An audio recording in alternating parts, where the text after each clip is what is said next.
So who's more vulnerable to blackmail? We all are actually, because nobody is perfect. और society ने ऐसे standards रखे हुए legally और morally और फाइनेंशियली कि कहीं ना कहीं किसी से गलती हो ही जाती है। कई बार तो अनजाने में गलती हो जाती है, लेकिन वो ट्रेस रह जाता है। और इसीलिए ये होता है कि जैसे ही कोई आदमी पॉलिटिक्स में आता है या इलेक्शन में खड़ा होता है, सबसे पहले लोकल पुलिस स्टेशन को कहा जाता है किसी कुंडली निकालो, कि कहाँ रहता है, क्या Right. करता है। इनकम टैक्स वालों से उसके रिटर्न्स मंगाए जाते हैं कि इसके 10 साल के रिटर्न दो,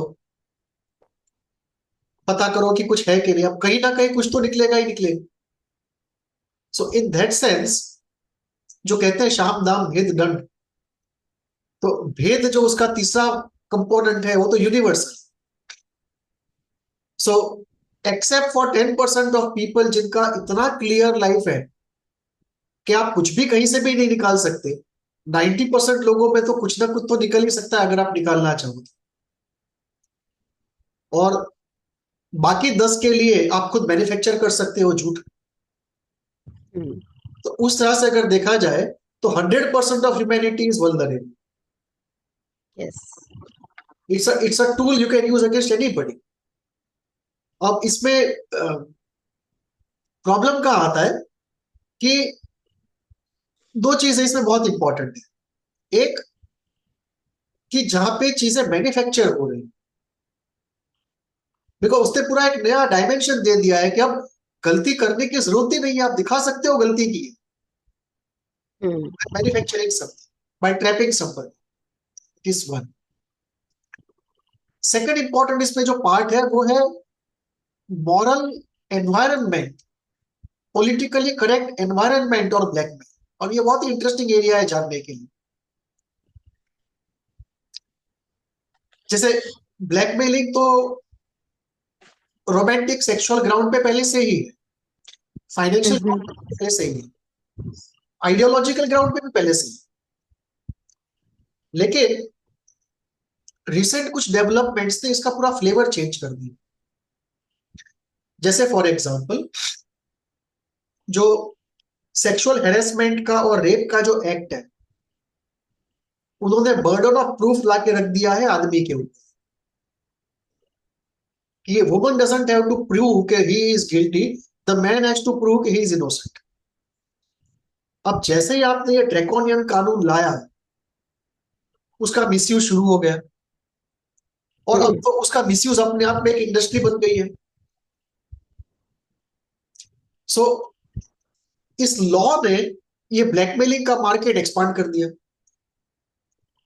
कि अब कोई भी जाके किसी को बोल सकता है कि एक्स वाई जेड करो, नहीं तो मैं कंप्लेन कर दूंगी। सो इसमें दो चीजें हुई। एक, ऑर्गेनाइजेशंस के अंदर the use of blackmail has increased many times over, multifold. ये जब से ये लॉ आया है तो ब्लैकमेल का यूज 10x हो गया। कि किसी के भी साथ कोई भी कंपटीशन है या कोई भी झगड़ा है, तो आप किसी भी लेडी को खड़ा कर दो, इसके सामने कंप्लेंट कर दो। और ऐसे प्रोफेशनल लोग भी हैं जो, जिनको पहले जॉब दिया जाता है और फिर कंप्लेंट करवाई जाती है, कि उनका काम ही है कंप्लेंट करके लोगों को फंसाना। लेकिन बाहर से तो कुछ कर नहीं सकते unless you are a part of the organization. तो पहले उसके लिए एक पोजीशन क्रिएट की जाती है, एडवर्टाइजमेंट क्रिएट की जाती है, फिर वो आदमी अप्लाई करता है, फिर उसका इंटरव्यू होता है, फिर वो सिलेक्ट होता है। सिलेक्ट होने के बाद 2 महीने काम करता है और फिर किसी पे इल्जाम लगा देता है, जबकि पूरा Hmm. का पूरा स्टेज मैनेज नहीं है। तो ये एक पूरा एक नया आ गया है। और यही चीज यूएसए में चल रही थी, ये वोक कल्चर के अंदर। कि वोक कल्चर के अंदर कोई भी किसी पे कुछ भी इल्जाम लगा सकता है कि इसने गलत प्रोनाउन यूज किया मेरे को एड्रेस करने के लिए, इसने रेशियल बात की, इसने डिस्क्रिमिनेटरी बात की। तो उससे ये हो गया है कि सबके सामने कंप्लेंट टॉप मैनेजमेंट के पास है। अब किसको पीटना है वो उनके ऊपर है। थियोरेटिकली तो सबको पीट सकते हैं, मटेरियल सबका पास, सबके ऊपर है। तो ये एक चीज है कि इसने पूरा नया कलर और फ्लेवर दिया है कि इस तरह के जो कानून बने हैं ड्रैकोनियन, उसने एक फियर साइकोसिस क्रिएट कर दिया ऑर्गेनाइजेशंस के अंदर, और जो इसका यूज है वो 10x हो गया। जैसे मैं एग्जांपल दूं दो और, अ, कई इंस्टीट्यूट्स में जो पॉलिटिकली वोक है, उसके अंदर male professors are afraid to fail any female student, कि कहीं पे इल्जाम न लगा दे। अब अगर ऐसा करोगे तो एकेडमिक स्टैंडर्ड्स कहां से सेट होंगे? हम्म। तो ये तो मतलब अलग ही अर्थ का अनर्थ हो गया है पूरा। यस। और वैसे ही हो रहा है पीएचडी में, कि पीएचडी में अगर फीमेल कैंडिडेट है और मेल गाइड है, तो उसकी हिम्मत ही नहीं है कि वो उसको फेल कर सके या कुछ रीडू करने के लिए दे सके, क्योंकि सबके बैक ऑफ द माइंड में डर है कि इल्जाम आ जाए। भाई इनको तो बस पास करके निकाल दो, खुश रखो, पास करके निकाल दो, कुछ बोलो मत, कुछ बोलो मत। सो ये जो पूरा ब्लैकमेलिंग का जो वर्ल्ड है, वो 10x मल्टीप्लाई। हम्म। अब हम जो बात कर रहे थे कि सबसे ज्यादा इसमें वल्नरेबल कौन है, तो एक तो सब वल्नरेबल है, पर इंटेंसिटी अगर देखी जाए तो वो पोजीशंस जो कहते हैं ना कि clean like the Caesar's wife, कि you should not only be clean, you should be clean even above suspicion, above allegation.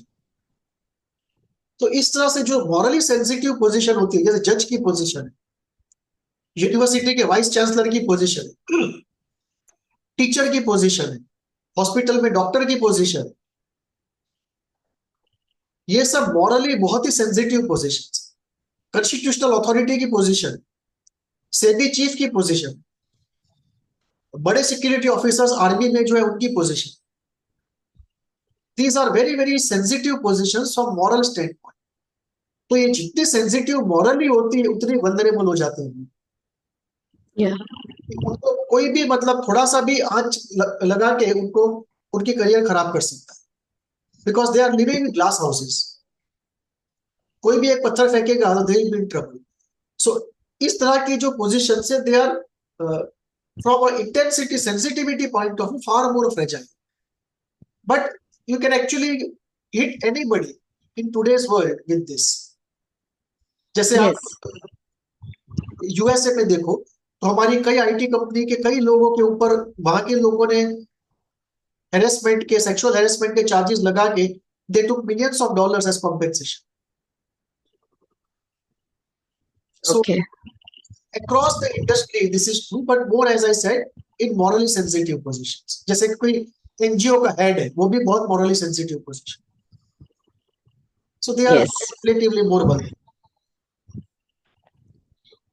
Is there a form worse than ordinary blackmail?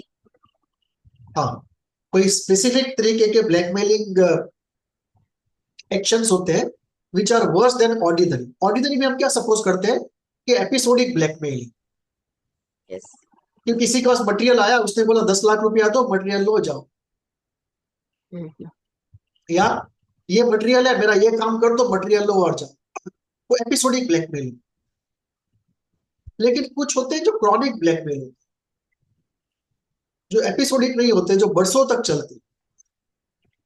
उसमें कुछ एग्जांपल्स लिए जा सकते हैं, जैसे एक है लाइफ लॉन्ग एजेंट्स, कि जैसे हमारा कोई एजेंट पाकिस्तान में गया, उसने Mhm. किसी आदमी से शादी की और उस आदमी का सारा मटेरियल उसके पास आ गया, और लाइफ लॉन्ग वो आदमी को ब्लैकमेल करता। ना वो आदमी डिवोर्स दे सकता है, ना किसी को बता सकता है, ना छूट सकता। तो ये लाइफ लॉन्ग एजेंट्स हो गए। फिर अ, दूसरा होता है कि आपने किसी को कैद कर लिया और सामने वाली सरकार को आप ब्लैकमेल कर रहे हो कि आपने कुछ भी किया तो इसको मार देंगे। तो वैसे हमारे कुछ लोग पाकिस्तान के कैद में थे, तो फिर हम लोग नेपाल से जाके पाकिस्तानियों को पकड़ लें पैरिटी के लिए, कि आप उनको मार दोगे तो हम इनको मार देंगे। सो ये वो लाइफ लॉन्ग होता है कि इसको कुछ भी किया तो ये कर देंगे, वो कर देंगे। तो this very second special kind of a blackmail. फिर होते हैं एजेंट्स गेटिंग मैरिड इनोसेंटली, कि सामने वाले को पता ही नहीं है कि एजेंट है, और वो अंदर जाता है और मटेरियल किसी और को देता है ब्लैकमेल करने के, खुद नहीं करता है। खुद तो वो हस्बैंड या वाइफ बना हुआ है, लेकिन जो स्पाउस का जो मटेरियल है वो खुद ही किसी और को देता है किसको ब्लैकमेल। हम्म। वो एक बहुत ही यूनिक तरीका है। ये होता है जिसको कहते हैं परमानेंट हनी ट्रैप। कि एपिसोडिक हनी ट्रैप तो आपने सुना है, ये परमानेंट हनी ट्रैप। दूसरा होता है टेक्नोलॉजी के ट्रैप्स, कि आपके ऊपर टेक्नोलॉजी से मटेरियल इकट्ठा किया गया है, या आपको आपके फोन टैप करके इकट्ठा किया गया और फिर आपको ही ब्लैकमेल किया गया। राइट। ये एक यूनिक टाइप का है। और आर्टिफिशियल इंटेलिजेंस में अभी तो आप पूरे के पूरे एपिसोड्स बना सकते हैं। You can make hmm. Serial on anybody. Yes. ये कुछ यूनिक फॉर्म है जो ऑर्डिनरी से वर्स है, बिकॉज इसमें आप वो सब कर सकते हो जो एक्चुअली रियल लाइफ में भी आदमी कभी ना करे। Hmm. So you can actually have more explosive material than this. So ये सब जो है वे है। और एक जो मैंने सुना था जो कि मतलब बहुत ही शर्मनाक है, और वो है blackmail done by psychotherapist, oh. Because they okay. They know things. Yeah. तो वो भी एक बहुत ही क्या कहते हैं रिप्रिहेंसिबल चीज है, पर वो भी एक नॉन हम्म। ऑर्डिनरी ब्लैकमेल है। Yes. So these are some of the non-ordinary types. Any strange type of blackmail that you've come across?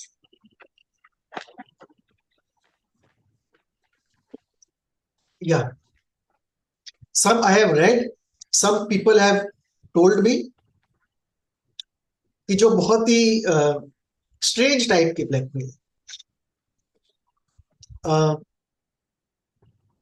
एक जो मैंने सुना था, जो लॉयर ने मुझे खुद बताया था, वो खुद ही लॉयर था।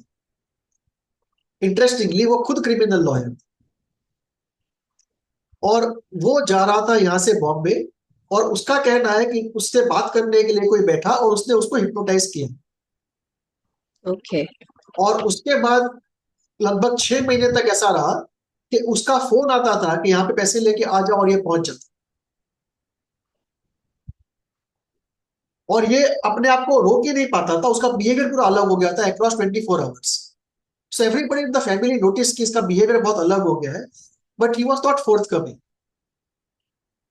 और कुछ 6 महीने के बाद में he came out of it, and I came to know almost after 2-3 months of it, जब उसने ये स्टोरी सबके सामने हमको बताई कि ऐसा कुछ हो गया था, कि वो सस्पेक्टिंग हिप्नोसिस या ब्लैक मैजिक।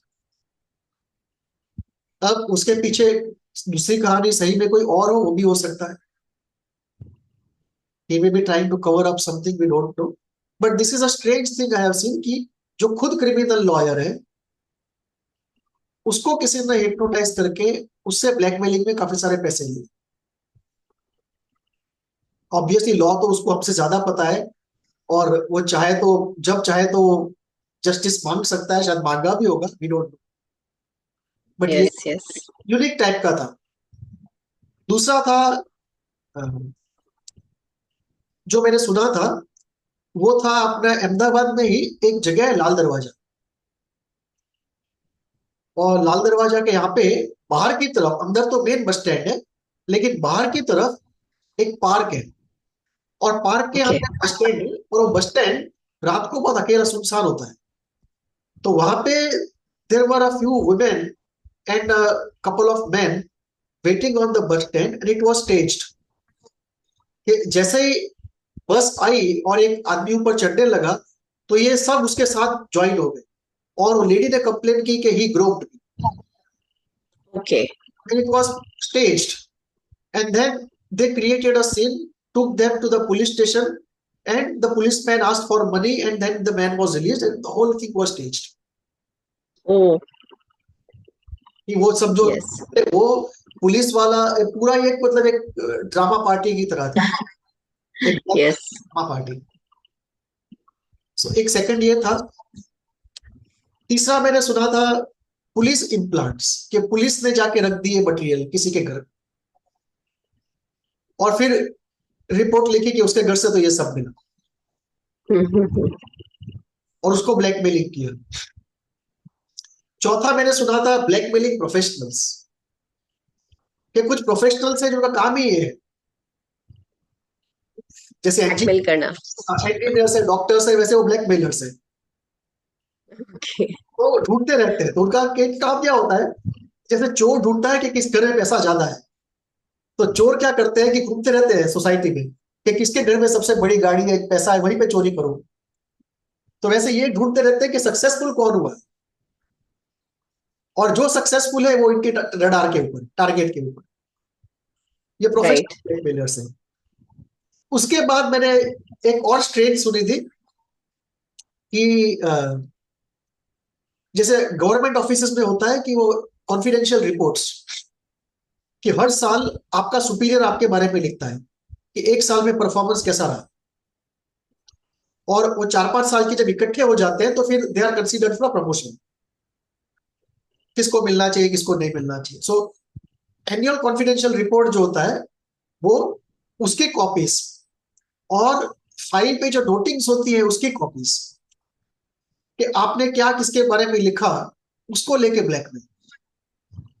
ओके। कि जैसे सपोज कोई आईएएस ऑफिसर है, उसने किसी और के सामने कुछ लिख दिया और वो कल होके होम मिनिस्टर हो गया। अब अगर उसको पता चलेगा कि इस आदमी ने मेरे बारे में ऐसा लिखा था, तो वो उसका करियर तबाह कर दे। अब किसी को पता है कि इस आदमी ने 5 साल पहले ऐसा लिखा था फाइल पे उसके सामने, जो अभी होम मिनिस्टर, उसकी फोटोग्राफ वो सब उसके पास।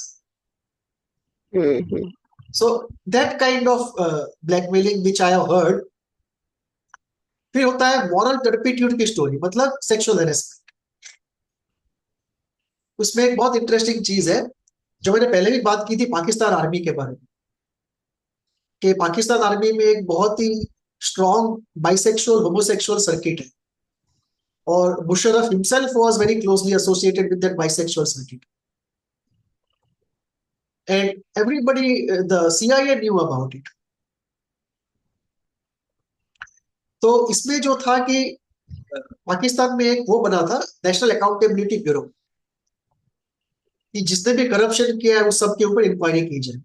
तो उनके पास सारों के मटेरियल इकट्ठे थे, पाकिस्तान का जितना भी एलिट था उनके सबके मटेरियल उसके पास थे। नेशनल अकाउंटेबिलिटी ब्यूरो काम ही वो था उनका, देखना कि कौन या। करप्ट है या नहीं। तो उसका एक चीफ रिटायर हो गया। रिटायर होने के बाद उस पे लोगों ने इल्जाम लगाना शुरू किया कि इसने ऐसा किया वैसा किया। तो उसने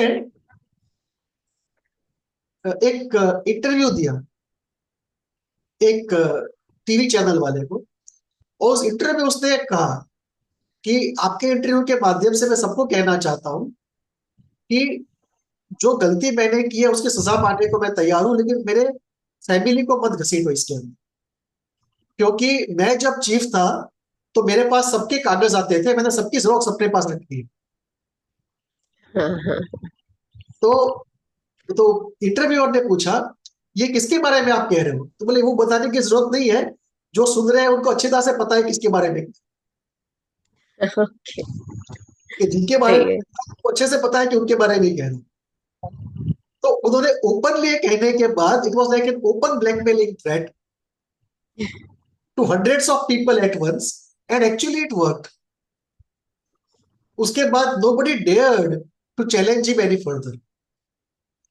The whole elite of Pakistan was taken aback because he had material on the entire elite. The yes. only way out was to either kill him, but उसमें गारंटी नहीं थी, अगर उसने ऐसा कोई कहीं छुपा के रखा हो, किसी को बोला हो कि मुझे कुछ हो जाए तो छाप देना, that again is trouble. So it worked, it was like an open blackmail done on TV. फिर दूसरा मैंने सुना था इसके बारे में आरएसएस के प्रचारकों के बारे में। हम्म। वो यंग थे तब, उनसे कोई सेक्सुअल या फाइनेंशियल गलती हो गई, और आज वो बड़े हो गए लेकिन वो मटेरियल रह गए। Yes. Then about spiritual leaders, very strange kind of blackmail, कि one spiritual leader was actually tempted by a woman sent by another spiritual leader. ओहो, जैसे कॉर्पोरेट वॉरफेयर होता है वैसे spiritual warfare. just to spoil the reputation. हाँ, which was very strange for me to see. Hmm. और इससे हमको पता चलता है कि ये बहुत ही स्पाइसी और रंगीन दुनिया है, डार्क दुनिया है, अनएथिकल है, इनह्यूमन है, सब कुछ है, इविल है, लेकिन कलरफुल है, स्पाइसी. तो इसमें आप Yeah. Black mail, green mail, strawberry mail, pink mail, सारा it's like a retail mall into itself. It's a world by itself, the world of black mail. Yes. तो ये एक रोचक चर्चा रही. अपने विचार जरूर लिखिए. फिर मिलेंगे. नमस्ते.